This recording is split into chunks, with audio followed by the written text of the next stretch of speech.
Kamis tanggal 21 Januari 2021. Nah, kita akan melanjutkan pembelajaran kita ya di pembelajaran ke-5 dan 6. Kemarin sudah belajar pembelajaran ke-3, 4. Masih tetap subtema kedua. Nah, bisa kalian buka buku kalian di halaman 68. Di halaman 68. Nah, kemarin kita sudah belajar sikap-sikap yang ada ketentuannya di Undang-Undang Dasar 1945. Nah, di sini perlu kalian ketahui, di sini ada anak-anak yang lagi sedang bermain, ya, anak-anak yang lagi sedang bermain. Nah, anak-anak yang lagi sedang bermain ini itu juga tercantum dalam UUD, ya. Nah, ini merupakan di sini ada seperti yang tercantum dalam UUD 1945 pasal 28B ayat 2 yang berbunyi setiap anak berhak atas kelangsungan hidup, tumbuh dan berkembang serta berhak atas perlindungan dari kekerasan dan diskriminasi, ya. Nah, jadi perlindungan anak itu sudah tercantum juga di Undang-Undang Dasar, ya. Ada pasalnya, nak, ya. Oke, nah sekarang itu hanya sekilas. Nah, di sini kita akan membahas tentang mata pelajaran IPA. Mata pelajaran IPA, ya. Ini membuat kartu informasi tentang ciri-ciri pubertas. Nah, kita membuat kartu informasi tentang ciri-ciri pubertas. Nah, perlu kartu itu bisa berbentuk kecil, ya. Bisa kalian buat misalnya contohnya. Nah, misalnya di sini kita buat, ya, di kertas. Nah, misalnya ini bisa kalian buat kartu, misalnya ciri-ciri pubertas, ya. Ciri-ciri pubertas itu apa, kayak gitu, ya. Nah, ini ada contohnya di sini. Nah, membuat kartu informasi pubertas. Yang pertama, buatlah kelompok karena kita lagi belajar di rumah, jadi kita tidak perlu membuat kelompok, ya. Nah, yang kedua, siapkan kertas karton, ya. Bisa juga tidak ada kertas karton, menggunakan kertas ini juga bisa, ya. Potonglah kertas karton menjadi ukuran 10 x 15 cm. Nah, kan masih mau dipotong juga, nak. Sama seperti ini, 10 x 15 cm.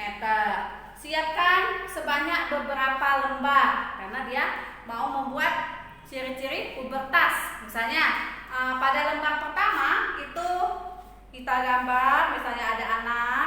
Nah, dibuat ciri-ciri pubertas, ya. Nah, kartu yang kedua bisa juga ada gambar anak perempuan. Nah, boleh, itu imajinasi kalian masing-masing. Nah, ini sebagai contohnya. Nah, contoh kartu informasi. Nah, bertambah tinggi dan berat badan. Ada juga ciri laki-laki, misalnya suara menjadi lebih berat. Tidak harus sama seperti ini, ya. Tuh. Oke, kita lanjut. Lanjut itu menentukan perkiraan isi teks sesuai judul bacaan, ya. Nah, kemarin kita sudah pernah belajar tentang memperkirakan isi teks sesuai judul. Nah, di sini ada teks, sebuah teks anak muda peduli lingkungan. Nah, teacher maunya kalian coba di rumah itu mencari di sini, mencari informasi pentingnya, ya, informasi apa saja yang mungkin terdapat pada isi teks tersebut. Nah, kalian cari informasi pentingnya dari setiap paragraf, ya. Nanti kalian tulis di buku tulis, ya, di buku tulis. Itu hanya untuk belajar, ya. Tulis di buku tulis. Nanti kalau kita sudah masuk, nanti teacher cek, ya, pernah nggak kalian belajar tentang ini. Oke. Sekarang lanjut ke pembelajaran ke-6, itu tentang IPKN, itu tentang menjelaskan pentingnya pelaksanaan hak warga negara. Nah, pentingnya pelaksanaan hak warga negara itu sangat penting, nak. Hak itu sangat penting, ya. Kita itu harus mendapatkan hak kita, ya, sehingga untuk membuat sejahtera. Kalau kita tidak dipenuhi hak kita, mungkin ada yang bertengkar, nanti jadi tidak rukun, ya. Nah, contohnya saja misalnya ada orang bekerja tetapi dia tidak menerima haknya itu yaitu gaji, ya. atau gaji insentifnya ya, nah tidak menerima haknya. Nah, yang jelas orang pekerja itu, jadi dia belajar itu dia bekerjanya tidak semangat nak, karena hak dia saja tidak dipedulikan. Nah, jadi dia otomatis dia akan menjalankan kewajibannya itu dengan tidak sesuai ya. Dia jadi malas-malasan, dia jadi tidak tanggung jawab. Nah, makanya pentingnya kita itu melaksanakan hak itu, pentingnya kita itu memenuhi hak itu ya. Ya, setiap hak itu harus kita penuhi. Kalau tidak dipenuhi, itu kata teacher tadi akan menjadi berantakan ya. Oke.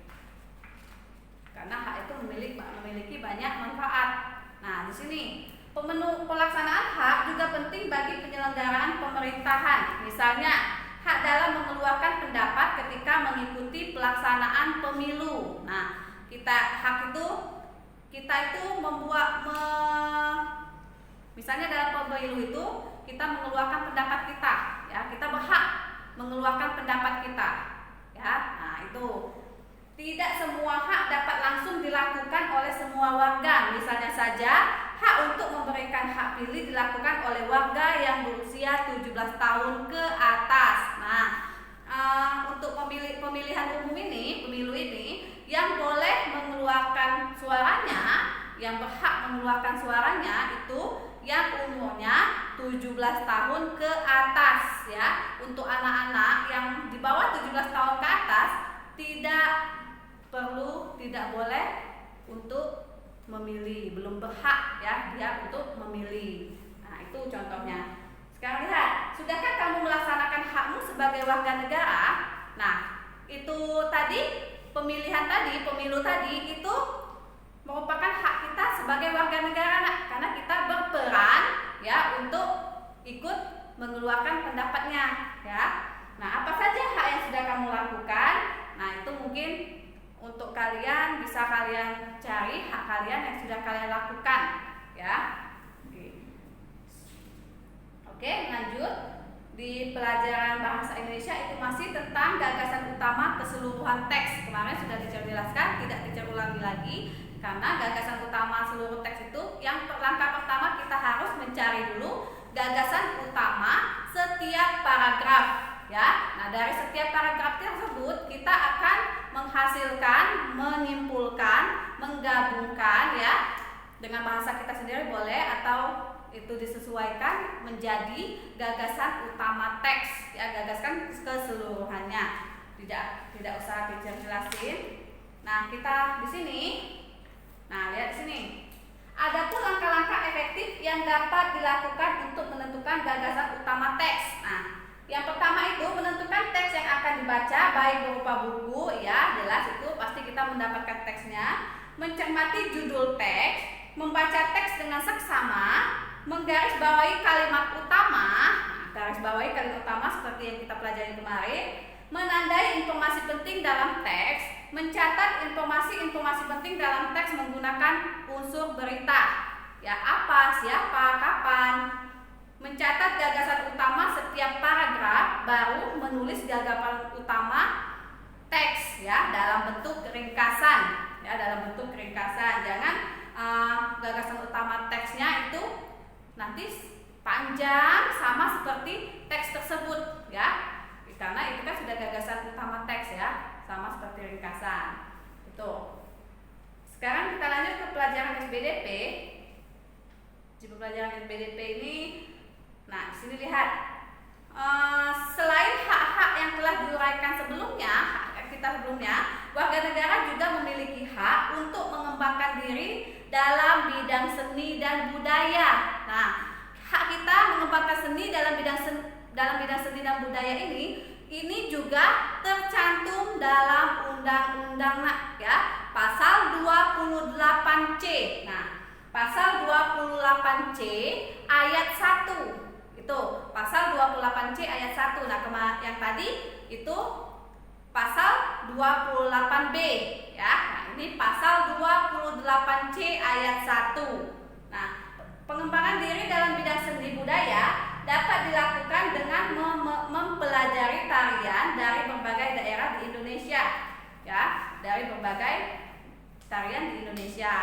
Nah, mungkin tugasnya nanti kalian itu di sini ada gerakan, ada panduannya.